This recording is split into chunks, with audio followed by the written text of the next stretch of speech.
And welcome back to another episode of the Choose954 podcast, episode 93, with Broward's very own Timothy Mark Davis of New City Players. If you didn't know about Choose954, myself, Evan Snow, and my business partner, Mr. Andrew Martineau, as arts advocates, community builders, and placemakers, started an initiative a few years ago to cultivate culture and community here in our native Broward County in an effort to cultivate culture and community, keep people to know with all the great things that are going on, and make this a better place to live and not just a better place to vacation because we live here and we're both from here. The point of the podcast is to connect you with people in the community like him that do important things, and he's got quite a lot going on. We're excited to share with you. So without much further ado, why don't you give us a little bit of a high-level intro as to who you are, what you do, and kind of how you got started in the arts. Yeah, for sure. High-level intro is I am a theater and film producer, director, actor, sometimes screenwriter. And I got started in the arts when I was in 8th grade. My dad told me it was a Christmas show, and he said, listen, if you try out for that Christmas show and you get a solo in it, it was like a Christmas musical, I'll pay you $100. And I was very shy at the time. And I was playing in the band, and I was playing sports, and they wanted me to be well-rounded. So my parents wanted, and I had an egregious personality, so they wanted me to try out the stage. And so I auditioned. I got a few solo lines in the Christmas show, got that $100, and then I wasn't paid again for acting for about 15, 20 years. So it was a nice check as an 8th grader. And then that spring, I tried out for the school musical. I got the lead in the school musical, and just have kind of been refusing to grow up ever since. That's a good way to put it. Where did you grow up? I grew up here, Fort Lauderdale, Florida, North Fort Lauderdale, Pompano Beach. Okay. I moved to Pompano Beach in high school, and live right off Commercial right now. I've pretty much been here my whole life. Okay, and did you study art and theater and film in school? Yeah, so my undergrad was a humanities degree, and then I minored in theater. I did theater all through college, and then I did my master's in theater, did a Master of Arts in Theater Studies. So that was sort of the education, but a lot of it has come from doing, especially on the filmmaking side. That has come from trying and failing and collaborating. And on the theater side, it's come from starting New City Players with a group of friends and trying to figure out how to be a fundraiser and a marketer and an artistic director, and still an actor and director. So wearing a lot of hats in order to make it happen. So, and first and foremost, for those that are not familiar with New City Players, why don't you give us a little bit of a high-level overview? Yeah, New City Players is a nonprofit theater company here based in Broward County. We currently perform in Wilton Manors at Island City Stage, which is where we are right now. And our mission is to create community through transformative theater. So it's really built on this idea that people gathering in a space is unique, and it's very human, and it's something that is often lacking. And as we are increasingly addicted to our phones and our couches and our computers, and life is mediated through technology, which in a lot of ways, that's amazing. It's streamlined. It's made the world a better place. Sure. But at the end of the day, we are still storytelling creatures who want to sit around a campfire and talk about the day's exploits. And the theater, I think, is one of the most visceral and moving places that can happen. And that's what our mission is about: bringing people together, starting conversations, continuing conversations, reflecting back to the community, their stories, their identities, and then also exposing the community to new stories that maybe they haven't experienced before. Amen. And you've done a great job of that. Maybe for those that are still not familiar, what are some of the productions or programs that you guys have done kind of up until this point? Yeah, we started in 2016 was our first official season. That year we did The Glass Menagerie by Tennessee Williams, which is the same playwright as A Streetcar Named Desire, which we're in production for right now. Yep, so I directed that show. That was actually my master's thesis. So we're revisiting that playwright all these years later, but we've done plays like A Raisin in the Sun. We've done original world premieres. This past year we did 2 world premieres, 1,000 Miles by Vanessa Garcia, who's a Miami playwright, and then a Christmas Carol adaptation by one of our company members, who's a Broward boy as well. I could list other plays. I don't know that people would know them, but usually we do things that are Pulitzer Prize winning or have been on Broadway or off Broadway, and then we do new work as well, and we try to invest in the local community, the writers that are here, and produce their work. Okay, and you do a great job of that. And you briefly mentioned, but what do you guys currently have going on at the moment right now? Yeah, so at the moment we're doing what has become our biggest show ever, both in terms of the scale of production and then ticket sales. We're starting our second week of A Streetcar Named Desire, which is a Pulitzer Prize winning play by Tennessee Williams. We run that for 4 weeks, and 80% of all tickets are already sold. It's surpassed our top selling show of all time. People love the play. We just got some reviews in. The reviews are raving. People are responding to it. So it's a really cool moment for us to be doing such a massive play in a small space. The farthest seat is 15 yards away. Literally. So it's like, this is an intimate space where you can see an actor tapping their foot or shaking their finger or raising their eyebrow. It is a special experience in this venue. And for those who are not familiar, it is very intimate. How many seats? What other things take place here at Island City Stage, and what else in the area could they enjoy? Restaurants and yeah, absolutely. This is a 69-seat theater. There are 6 rows. Island City Stage is another wonderful theater company, another nonprofit theater company that this is their home space. So we come in as their guests, and we have a great relationship with them. They focus on LGBTQ theater for the most part, and they produce 5 shows a season. They just did an amazing emerging directors program as well, where they're training up the next generation of directors. Right next door is Plays of Wilton, which is Ronnie Larson is the artistic director there. And they similarly do LGBTQ focused work. They have a brand new musical running right now that is selling out. And then across the street is really one of my favorite restaurants in Broward County. It's called Union Kitchen and Bar. The owner there, Roberto Colombi, is an amazing supporter of all the companies that work here. Their menu is outstanding. It changes every several months. They have great appetizers, great entrees.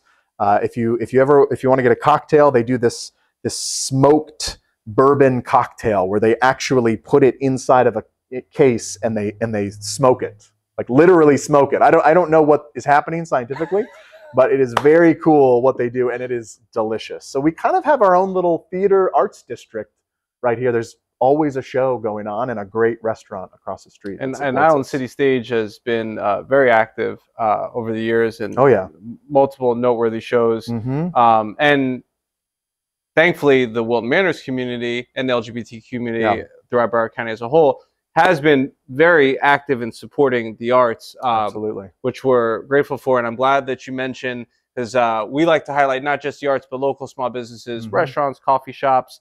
So I will investigate that smoked bourbon cocktail. Oh, it's so good, man. If they come to your show, I understand there's a special cocktail theme based off the show. Yeah, so this kind of goes back to our mission of creating community. We're always looking for ways to take what happens on stage and extend the experience beyond that. So for this show, every Friday, if you come to a Friday show, we're having Jazzy Fridays. So we've got some musicians, some young musicians from Broward College who are coming. They're going to be right on this stage playing live jazz for 45 minutes to an hour after every Friday show, and we'll serve up some wine. So you can have a glass of wine, enjoy some live jazz.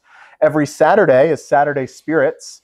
So we've got 4 character-themed cocktails that have been crafted by local mixologist, who's he's been a bartender all around town. His name's Eric O'Keefe. He specially crafted these 4 different, well, one of them is just a shot. That's Stanley's shot. So that's just some Woodford Reserve for you bourbon lovers out there. But the other 3 are specialty crafted cocktails. They're all delicious, and that just is included with your ticket purchase. So you come on a Saturday, you get a free cocktail after the show.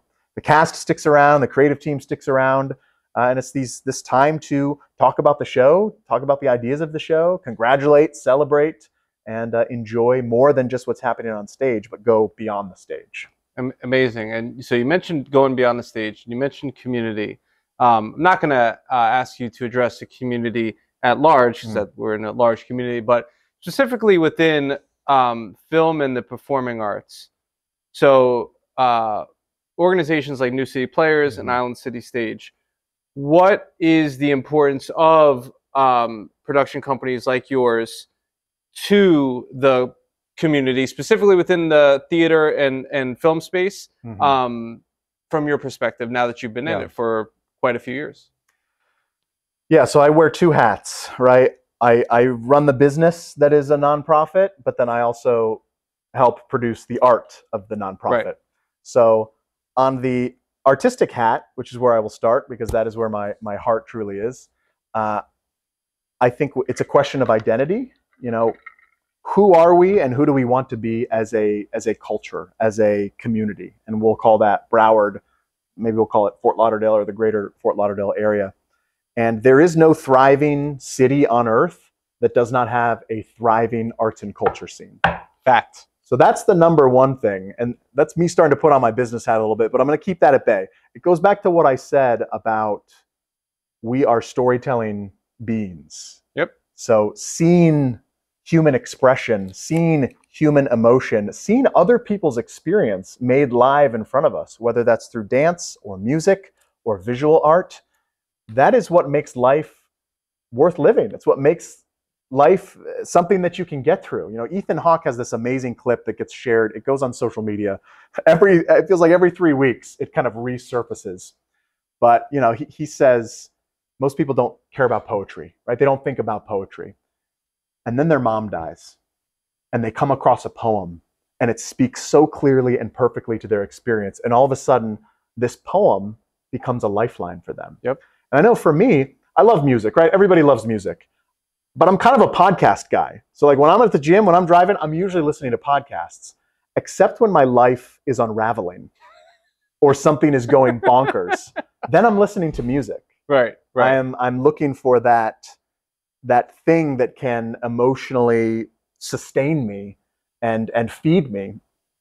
I go to art for that. Right. You know, I go to the theater for that. I watch the movies for that. So I think there is this cultural artistic side that being human is about, you know, expressing yourself is a huge piece of that. Then we have the business side, which is there's no, what I said before, there's really no thriving city on earth that doesn't have thriving arts and culture. And we just did a huge economic study. I'm sure you know about it. It's a 9-to-1 return on investment. So every dollar that's put into the arts, 9 times that affects the greater economy. Yep. So it's not just this fluffy, gooey, you know, I'm sad and I read a poem or I look at a piece of art and I go see a play. But some people, they don't do that regardless, right? Correct. They just 9-to-5 it and maybe they watch some reality TV or they watch some Netflix. They don't care about the theater. Which is art and film. It is art. It is art and film. Yeah, I don't want to sound yes. I don't want to sound elitist by any means. But I also know people who like actually watch nothing. Like it's like sports radio and which, you know, the drama of sports is real. Of course. The drama of sports is real and it's fascinating and I enjoy it as well. But this seeing it as a true economic driver and recognizing that, you know, we have the data on that now. We have the studies. When people go to something, when they leave their home, they're buying dinner, they're buying gas, they are buying a ticket to something that is paying multiple people and supporting multiple jobs. Correct. They are hiring a babysitter. Correct. if they have kids. There's so many things that trickle out from someone choosing to engage culturally. If there's nowhere to go, if there's nothing to see, if it's not a community and a culture that values and prizes gathering and experiencing, it's not going to ultimately flourish economically, psychologically, socially, educationally. You know, go down the list. All of those things suffer when we don't invest in our arts and culture. Very well put. And a lot of people don't think about the bigger impact of the creative economy that 9-to-1 return. In addition to the intrinsic trickle-down benefits that you mentioned, the graphic designer that creates the flyer, the usher, the valet person at the car, you know, and you mentioned the cleaning company that I know Marty hires to come here to clean this theater. Because if there wasn't a production, you wouldn't need the cleaning company. Exactly. And so those dollars, I mean, it arguably stretches further than the 9-to-1. That AEP 6 report, Americans' Economic Prosperity, that actually only tracks non-profit spending in the arts and doesn't even attribute galleries and other for-profit businesses and studio space rentals and so on and so forth. So I really appreciate you kind of highlighting that. I always like to pick on, and this is more on the visual arts side, but the example still reigns true. Like, nobody wants to live in a place, and I always say Youngstown, Ohio, where it's like gray and dark and desolate, and there, there's nothing to see, nothing to do. And ultimately, to your point, those economies suffer. Yep. People leave, yep. and you need things to not only attract all of these talented, skilled workers that work in the economy, but all these people that want to live here. We need stuff to retain them. And you and I, both being from here and still living here, we've seen so many people come and we've seen so many people go. So this is why we've done a panel discussion annually on art, culture, and the creative economy in ways that people can get involved and can support.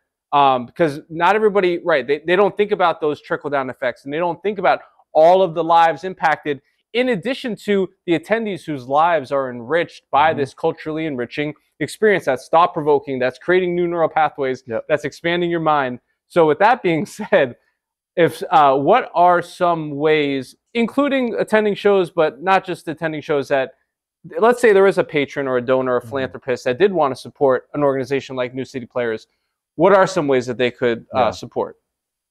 Yeah, you just put in that business hat back on. Yeah, exactly. I do want to say one more thing to what you just said, please, if I could, because it's always a fascinating conversation to me. But a good friend of mine, Matt Stabile, is the artistic director of Theater Lab at FAU, which is up in Palm Beach, and he has this phrase that has always stuck with me. He says, "In South Florida, we export talent and import work." And my experience of that, I grew up in high school thespians. The Florida State Thespian Festival, 7,000 students go to that every year. It's the largest state thespian festival in the entire world. You know how many of those kids end up moving away after high school, and then some stay for college, and then they move away after college? And it's a foregone conclusion that if you want to succeed as an actor or as a theater maker or as a filmmaker, you need to move to Atlanta, to New York, to LA. And the thing that I will say is I added Atlanta to that list. That wasn't the case 20 years ago. 5 years, 6 years ago. That's a community that decided, here's something we're going to invest in, and we're going to change the makeup of this economy and the makeup of this culture. It's happening in New Orleans right now. New Orleans has seen a boom of filmmaking. So how do these, if you want to create a hub of creativity and see this overflow of culture and then see the economic benefit of that, you've got to start investing in those things on the front end, because we continue to export talent. Some of the most talented people ever go to high school down here and then they leave. They don't stay. Frederick Blake Sudwell, Incredible Media, shot the first recap video for Art Fort Lauderdale's opening reception in the fair. Lived at Sailboat Ben Artisloff, very talented filmmaker, one of the most talented videographers I've ever met. Moved to Atlanta. He is now producing Netflix shows. He has, I believe, his own soundstage. He is absolutely crushing it. And it's really unfortunate that those opportunities weren't able to be here. I'm going to come back to the ways people can support New City Players question again. But with that being the case, what would you like to see specifically within your sphere, within film and the performing arts locally? Like, what are things that we need? Do we need more sound stages? Do we need more programs, to train the next generation? Do we need more incentives? Like, what from your travels, from your experience, from everywhere you've been and seen, what could we stand to benefit from? I remember talking to Joe Adler 6 or 7 years ago. He is the sort of, in the theater world, the godfather, one of the godfathers of South Florida theater. He was the artistic director of Gable Stage and for 20 years. He passed a few years ago. But he came and saw our Raisin in the Sun in 2019. And I talked to him in the lobby. And Joe was like a very straight shooter, kind of old school guy. And he just kind of said to me, "Is the county giving you any money?" I'm like, "Yeah, they're giving us, X amount of money." It's fucking ridiculous. They should be giving you $100 grand. They should be giving you 10 times what they're giving you, because that's what he was getting in Miami. Yeah. So the first thing I would say, I think one of the best things our community has done is hire Phil Dunlap as our cultural division director. I think he does a great job. I think he does a great job connecting and talking to the artistic leaders. So I really appreciate his leadership. I appreciate his transparency around this fact as well. You know, we just had our grantee reception a few weeks ago, Right.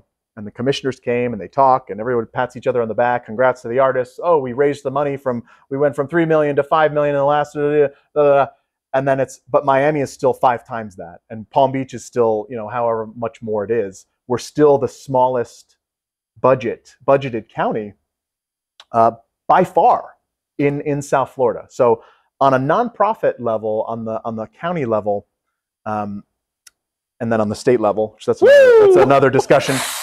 We need more investment. We need more investment, because how much more can we just go to donors and say, can I have more this time? Can I have more this time? Can I have more this time? The cost of everything's going up. People won't work for that wage anymore. Correct. The pandemic changed things. Correct. You can't get lumber for that price anymore. Correct. Everything has gone up. Do I just keep begging donors? You know, donors who are older and retired, and you know, do I raise the ticket price, making it even more of a thing that is for a certain demographic, and other people aren't welcome? It just creates so many issues. And again, it goes back to, if we believe that art is important, it's got to be funded by our government. It just does. The expense to produce these things at such a level it's too high for it to make sense economically, unless I'm charging $300 a ticket and people are actually coming to that, which they're not going to in a culture of celebrity. You know, not even Broadway can survive unless they've got a famous person in a play, you know. So yeah, I'm ranting and raving. No, now, yeah, but there's no so the incentives and funding. Yes. Yet there's no shortage of wealthy folks in Broward County and in South Florida that are absolutely and sustaining all of us. Who many of our new residents are coming from New York, LA, Chicago, and well-cultured places. And one of the most frustrating things that I've experienced with people that I've been introduced to or connected to that recently moved here is, they come, when they came to visit, it seemed great. Right. But then when they came to live, oh, what do you mean we don't have any Michelin star restaurants? You know, we do have the Broward Center for Performing Arts, which is arguably one of the top performing arts centers in the country. And they do, I went and saw Hamilton there, you know, so on and so forth. But that's not South Florida, though. And they're importing work. Goes back to that. We've got people coming to the Broward Center in Hamilton who went to high school here. Crazy. Or even the Black Violin. Yeah. Dillard High School. Yep. Billboard, top of the Billboard charts. Yep. But, you know, understandably, they have to, of course. Yeah. Every artist should, if they have an opportunity to advance their career, they should do that. But if they're not incentivized to stay and cultivate something here, why wouldn't they leave? The incentives and the need for more philanthropy and patronage and support of the arts is important. And I admittedly do not know, so I'm just going to speak from my experience specifically within the visual arts. But, you know, talk about sustaining. There's no guarantee that the current major private funders, individuals, foundations, family offices, that their kids are going to continue supporting and go away tomorrow. And the one, you know, everybody knows, if you go to any art building in Broward County, Francie Bishop Good and David Horvitz. Francie Bishop Good, a noteworthy artist, founder of the Girls Club, names on every single arts building in Broward County. You know, I hope her kids are going to continue supporting, but there's no guarantee, because while I have a ton of admiration and respect for Wayne Huizinga, who was one of the most successful business people of all time for Broward County and owned everything in the world at one point in time. Yeah. I've heard his kids are not very philanthropic and actually raised the rent on one of the most noteworthy artist studios, Nilda Comis, that was renting it for 17 years. Like, they needed more money. So these are really conversations that really we should have publicly, because you mentioned Broward County, unfortunately, lacking towards the bottom for funding. Now, unfortunately, due to a very ill-informed decision that our wonderful governor made, state of Florida is now literally at the bottom of arts funding. Zero. As low as you can go.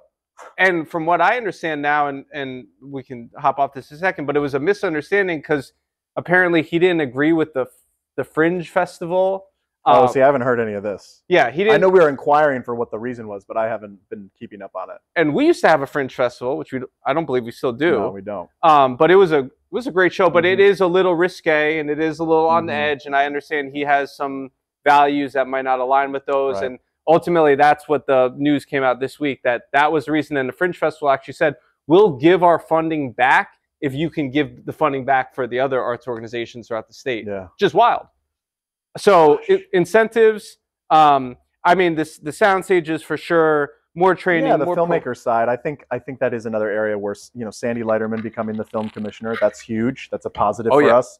She is a champion. She knows how to get stuff done.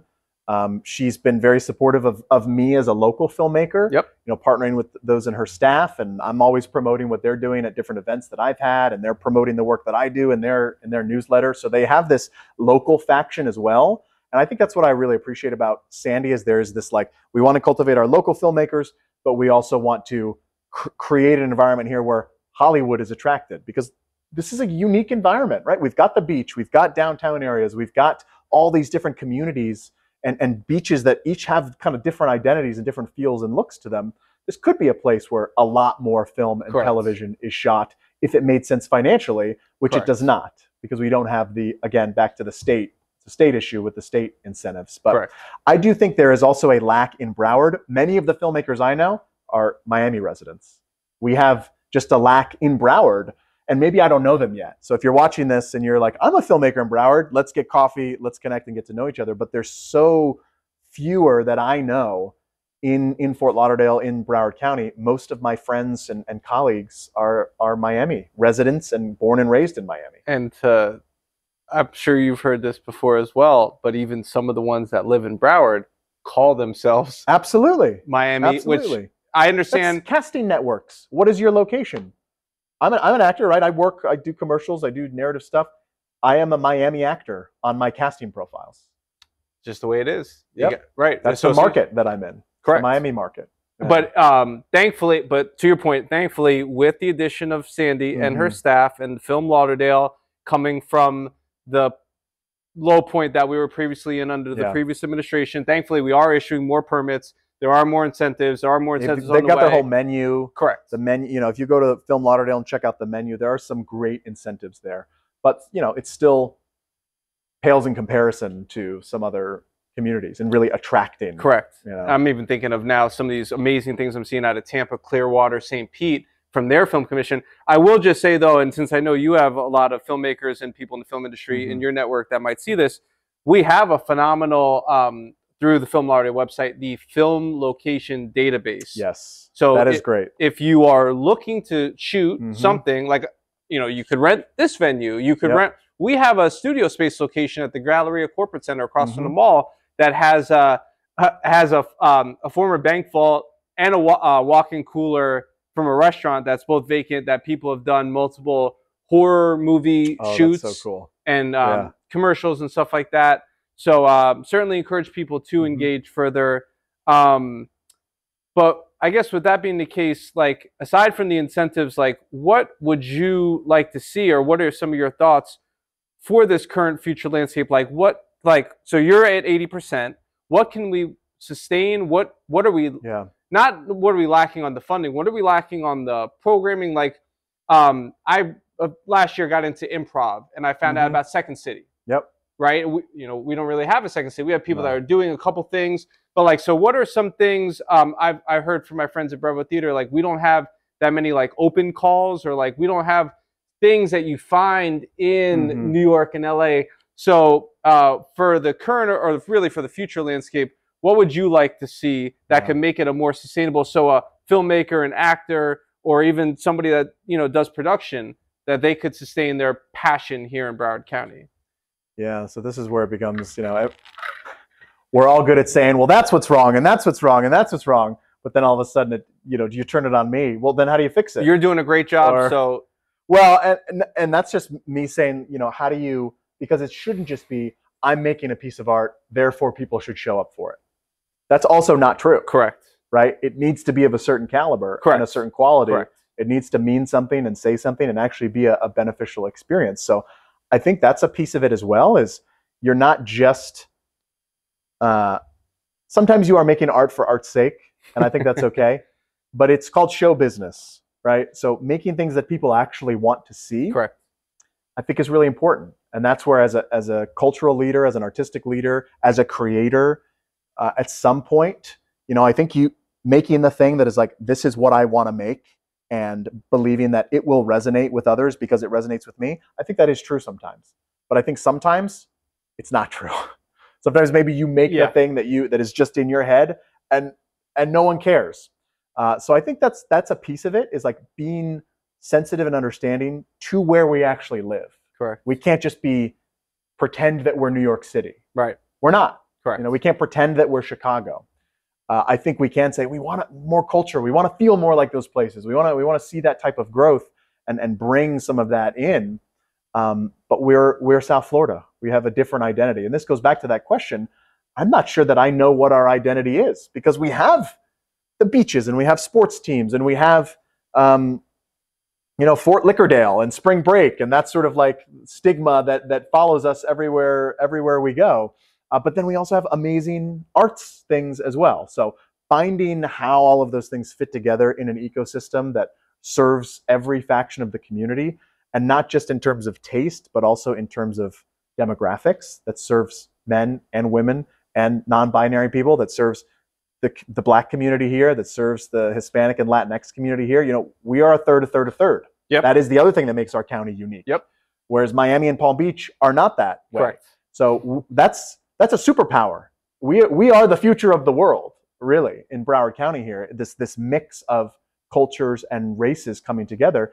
So being able to create programming that speaks to those communities, not in a patronizing way, not in a tokenistic way or in a paternalistic way, but that involves those people in the creation of it, as the leaders of it, as the writers of it, as the actors of it, whatever medium you're working in. I think that's a piece of what we have to do as well. Acknowledge that we are in a diverse community. And yes, we have an ailing, whiter, wealthier population. But to your point, when all of those people are dead, because they will die, because that is the way of life, who is filling that gap? Are there children picking up the mantle and continuing the funding?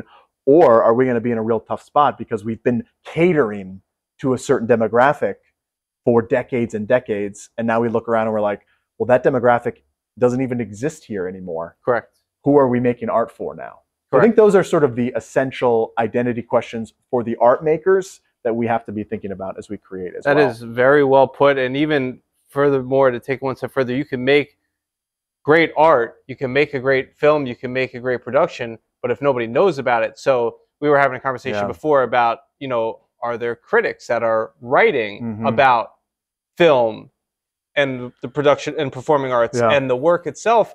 And unfortunately, as anybody that's probably listening to this podcast knows, arts cuts across the board. Education, writing, publications have just unfortunately been the way that it is.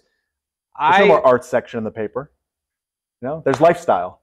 And sometimes you get an arts review in there.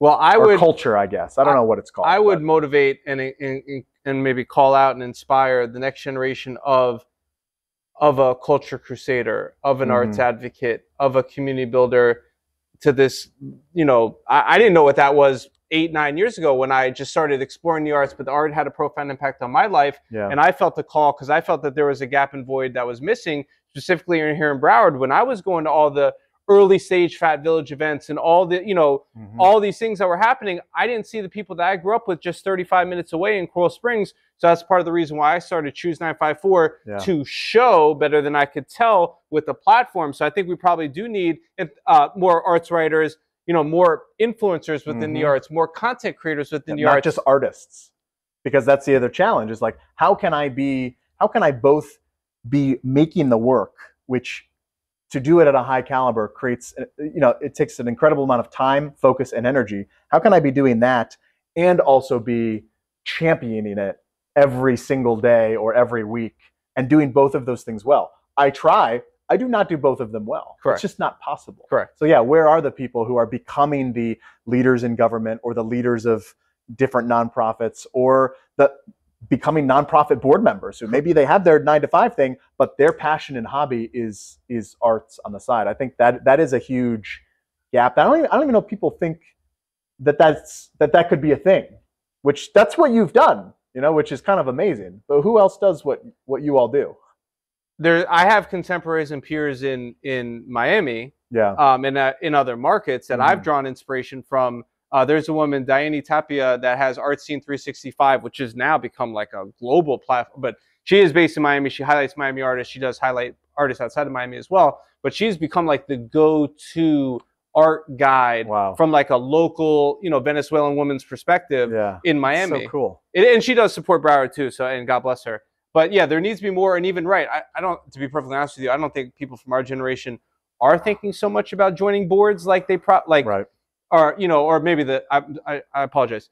The next generation, I don't think they are, because we're involved in, and we've started nonprofits, and I would also encourage, and I'm not going to ask you to do more work because you already do so much, but like if you have an idea for a play, for a film, for something, like reach out to one of us, both of us, because maybe we have a contact or resource that can connect some dots. So many people don't know about Artisan Entrepreneur Program. So many people don't know about, we'd have, and I don't know if you know this yet, but one of the leading arts marketing and mindset coaches in the world, Sergio Gomez, Art Next Level, recently relocated from Chicago, where he was very successful, down here to Broward. Wow. And now he's making his platforms available with in-person workshops. We're partnering with him on a wellness retreat, a cruise for creatives, really helping about mindset blocks, also marketing and so many other things. So like really just, if you reach out and connect and be part of the community, then you can get the benefits and resources, not just from the culturally enriching experiences, but every time I've ever spoke with you, I've left more enlightened, right? And I've left like knowing more and wanting to do more, and even broadening my perspective, because admittedly, as I stated, I'm not as into the performing arts world as I am in the visual arts world or in the music world. So I really appreciate you, and I would encourage, if you're a young aspiring theater major, if you just went to a play when you were in middle school, like come, you'll have opportunities to connect, to ask questions, and you never know how that interaction could change the course of somebody's life, their community, or the world beyond. And that's one thing that I have committed to, as I'm now kind of coming up on 10 years of trying to do this and live a creative life and wear all the hats and not grow up, however I want to put it. One thing that I've committed to is, if someone asks me for my time, someone earlier in their career, and they could be 30 years older than me, but maybe they're just starting in their artistic career. If they ask me for my time, I make time. I'll go to coffee, I'll hop on a Zoom, I'll hop on a phone call. When I've had my workshops, I've done a screenwriting workshop. I did a film screening last fall as well, and sort of like a multidisciplinary artist event. At those events, part of what I did was like, hey, there are grants available. You may not know this, but the cultural division has artist grants. Apply for them. That's how I did this event. I applied for and some people just don't know. So they sit at their home, this is speaking to the artists, they're sitting at home and they have a dream or they want to make something. They don't know that there are people who are willing to give advice or help them, or offer a step, a lily pad to help them move forward, which is me. I'm one of those people. I don't know what I don't know, but I have been doing this now for 10 years and I'm still chipping away at it. So I'm happy to share that. But there are also ways in our community to find funding to make your project a reality. And so I'm here as a resource to share that with people, and happy to have coffee, share your idea with me. Let's make a movie, let's produce a play, whatever it may be. Let's do it. And beautiful things have come from that. I mean, I've seen films that you've produced at Real Lauderdale and other film festivals as well, where there was local talent, some of which I recognized, some of which I didn't recognize, but it all started with a conversation, an idea, let's do this. So you just mentioned ways that you, God bless you, are glad to altruistically help people.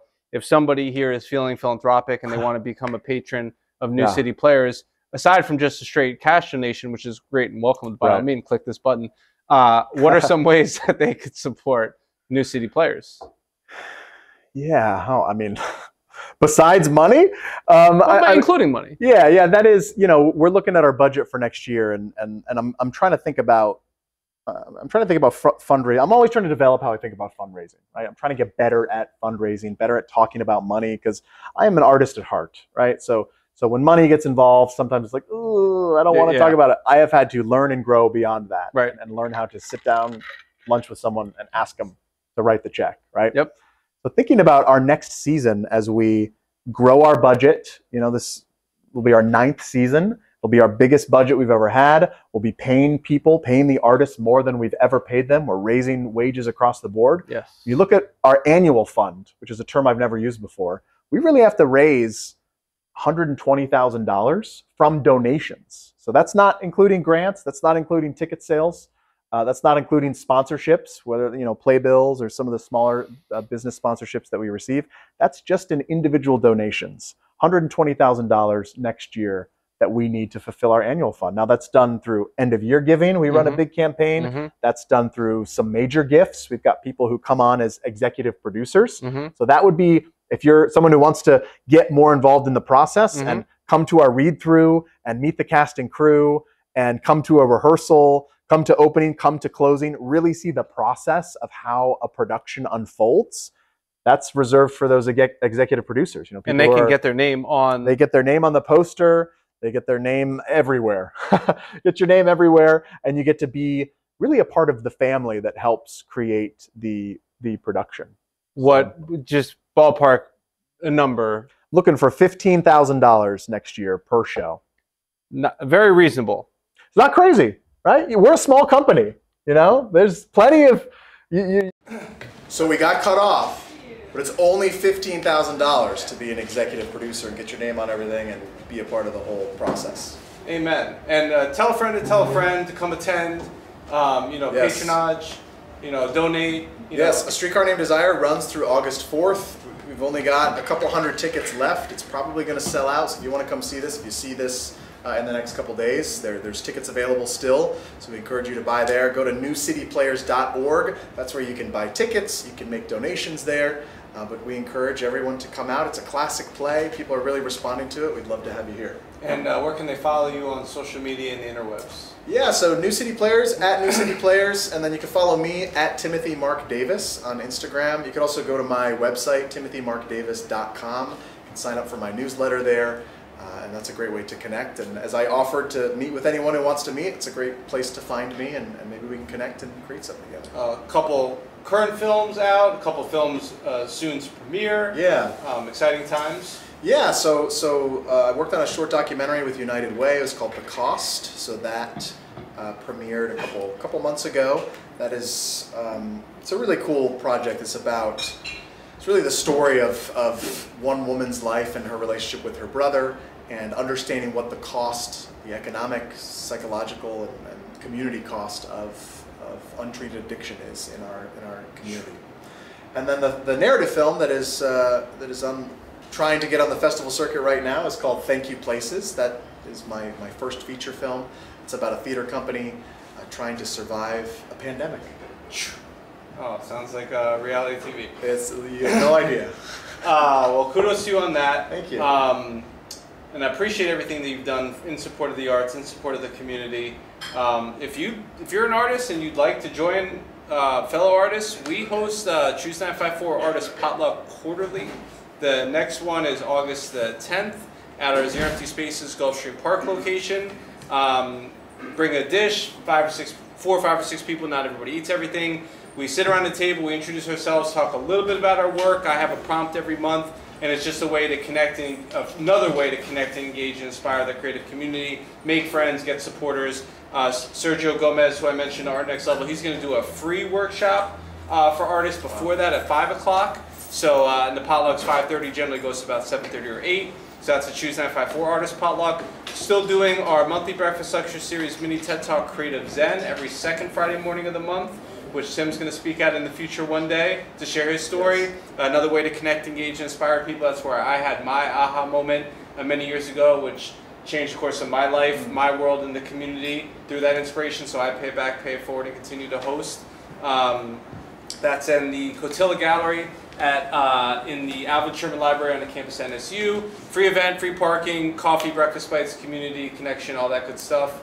And if you really want to see some visual art and some performing arts, every third Saturday night of the month, I still lead a free tour of the Downtown Hollywood Art Walk, which is a great family-friendly event. I do free tours at 7 and 9 o'clock. There's a free magic show at 10 inside Cinema Paradiso. There's living sculpture artists, performing artists throughout the art walk, throughout the streets. So that's the Downtown Hollywood Art Walk. And the last one I would mention, if you're an artist and you're looking for more connection, mindfulness, clarity, peace of mind, wellness. We are just announced our first wellness retreat, Cruise for Creatives, taking place March 2nd through the 8th on Virgin Voyages, so no kids. Also runs parallel with my birthday. It's an extension of the potluck. We've had many great potlucks over the last 6 years, so we've built a nice community of creatives, and we want to take that out to the next level. So we're going to have workshops also partnering with Our Next Level on mindfulness, going from burnout to balance, motivation. And that's totally free, right? That one you don't have to pay for, but we do have payment plans starting at $140 a month. All right. Which is pretty reasonable. Yeah. I'll do that for the rest of my life for a great creative cruise. Only have to pay until March. Look at that. If you have any questions, don't hesitate to reach out to me. I'm an open book. Evan Snow at Evan Snow 13 at Choose954. I'd love to hear why you choose 954. Oh yeah, the last question we always like to ask. Why do you choose the 954? Well, first of all, it chose me. That's right. Born and raised here. But I will also say, I think, really coming from the conversation we've had, there is so much opportunity here. It is fertile soil to create, to try new things. It is not a, from an artistic perspective, it is not a fixed culture. Correct. It's like, oh, you're trying to do this? Well, we don't do that here. It's kind of like, try it and see if it connects, see if you can find an audience. And I think that is something that is really special and exciting about the 954. Love to hear what you want to try. Please don't hesitate to reach out to either of us. We're open books. We'd be glad to help. Appreciate you tuning in. We look forward to seeing you in the next one. Cheers.